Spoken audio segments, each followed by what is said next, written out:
ये पूरी कहानी काल्पनिक और अवैज्ञानिक है। हमारा चैनल किसी भी अंधविश्वास को बढ़ावा नहीं देता। इस कहानी का उद्देश्य केवल मनोरंजन है। दार्जिलिंग में कुरसोंग नामक हिल स्टेशन से जुड़ी एक डरावनी कहानी है। शैलेश और कुसुम एक ही कॉलेज में एक साथ एक ही क्लास में पढ़ते थे। शैलेश कॉलेज में काफी फेमस था। वह पढ़ाई के साथ खेल में भी अव्वल था। वो हमेशा उन सब की मदद करता जिसे उसकी मदद की जरूरत हो। कुसुम एक शर्मीली लड़की थी। वह क्लासरूम में एक कोने में चुपचाप बैठी रहती थी। उसका शायद ही कोई दोस्त था, लेकिन वह बहुत सुंदर थी। उसकी नजर हमेशा शैलेश पर रहती थी।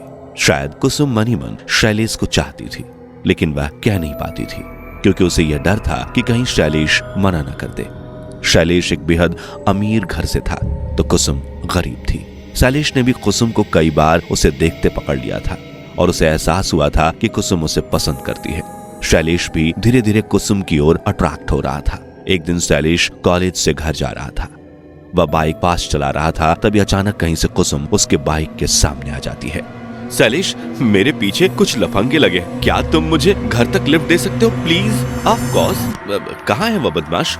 मैं उन्हें बराबर सबक सिखाता हूँ। अभी यहीं पर थे, शायद तुम्हारी बाइक की आवाज सुनकर कहीं छिप गए होंगे। चलो फिर मैं तुम्हें घर ड्रॉप कर देता हूँ। उसके बाद कुसुम बाइक पर बैठ गई। कुसुम ने उसे घर का पता दे दिया और वे चल पड़े।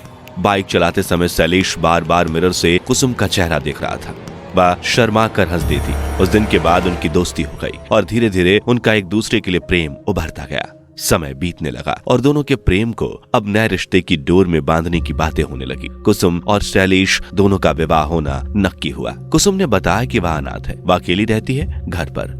इस पर कईयों ने शैलेश के घर से आपत्ति दर्ज करी, लेकिन शैलेश का कुसुम के प्रति प्यार देखकर वह शादी कराने को राजी हो गए। उनकी जोर शोर से शादी संपन्न हुई।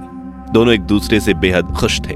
शादी के बाद वे हनीमून के लिए कसौली जाने का फैसला करते हैं। कसौली के प्रसिद्ध होटल मिस्टिक हेवन में अपने प्यार भरे क्षण बिताने के लिए वे वहां के मैनेजर से एक कमरा लेते हैं। शैलेश ने कुसुम से कमरा चुनने को कहा। होटल के 3 फ्लोर्स थे। कुसुम ने टॉप फ्लोर का रूम 309 सेलेक्ट किया क्योंकि होटल के तीसरे मंजिल से पहाड़ों का बेहद मनमोहक दृश्य नजर आता था।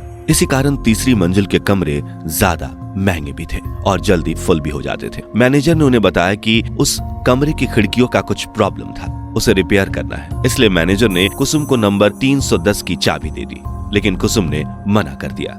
नहीं, मुझे वही रूम चाहिए, नहीं तो हम यहाँ नहीं रहेंगे। इट्स ओके कुसुम, हम चला लेंगे। बिल्कुल नहीं, मुझे माउंटेन व्यू रूम ही चाहिए। शैलेश ने पहली बार कुसुम को इतने गुस्से में देखा था। आखिर में मैनेजर मान गया और वे दोनों रूम नंबर 309 में चले गए। रूम के भीतर जाते ही कुसुम खिड़की की ओर भागी और बाहर कुछ देखकर मन ही मन मुस्कुराई। दोनों कमरे में एक दूसरे को निहार रहे थे, साथ ही साथ पहाड़ों को भी, जो कसौली की खूबसूरती को बखूबी दर्शा रहे थे। जैसे ही दोनों एक दूसरे के प्यार में डूब रहे थे, तभी एक अजीब सी आवाज ने दस्तक दी। शैलेश ने आजू बाजू देखा, लेकिन वहां कोई नहीं था। फिर से जब उसने कुसुम को अपनी बाहों में लिया, तभी उसे किसी के हंसने की आवाज आई।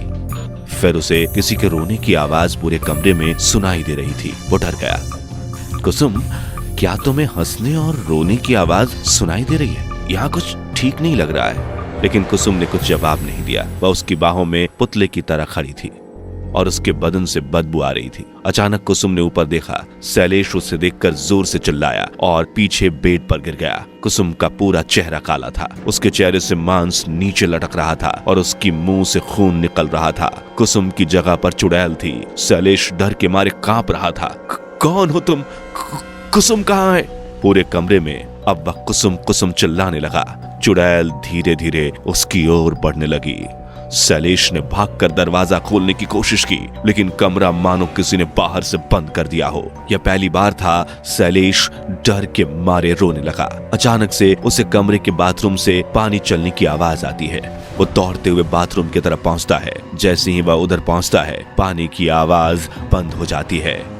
वहां बाथटब में एक औरत स्नान कर रही थी।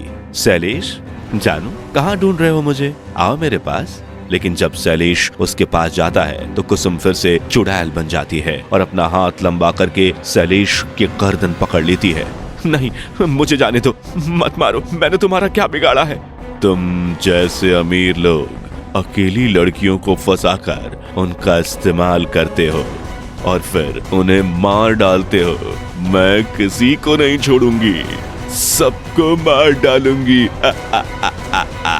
ऐसा कहकर चुड़ैल शैलेश की गर्दन तोड़ देती है और उसे उठाकर खिड़की से नीचे फेंक देती है। अगले दिन उसकी लाश पहाड़ों में बरामद होती है। इंस्पेक्टर कुलदीप सिंह को तहकीकात करने की जिम्मेदारी मिलती है। इंस्पेक्टर कुसुम को ढूंढने की कोशिश करते हैं, लेकिन उन्हें कुसुम का कहीं पता नहीं चलता। मैनेजर से इंस्पेक्टर सीसीटीवी फुटेज मांगता है, परंतु वो रिकॉर्डिंग देखकर परेशान हो जाता है।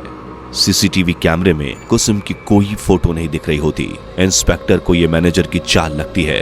इंस्पेक्टर शैलेश के घर पर उसकी मौत की खबर लेकर पहुंचता है। शैलेश का भाई इंस्पेक्टर से कुसुम के बारे में पूछता है। इंस्पेक्टर कहता है कि कमरे में तो हमें कोई नहीं मिला। सब घर वाले कहते हैं कि शैलेश और कुसुम का हाल ही में विवाह हुआ था। इंस्पेक्टर को फिर पता चलता है कि कुसुम का तो कोई है ही नहीं। वो कॉलेज में भी पता करने गया तो पता चला कि कॉलेज में कुसुम नाम की कोई लड़की ने कभी एडमिशन ही नहीं लिया था। वह वाकई में एक भूत थी।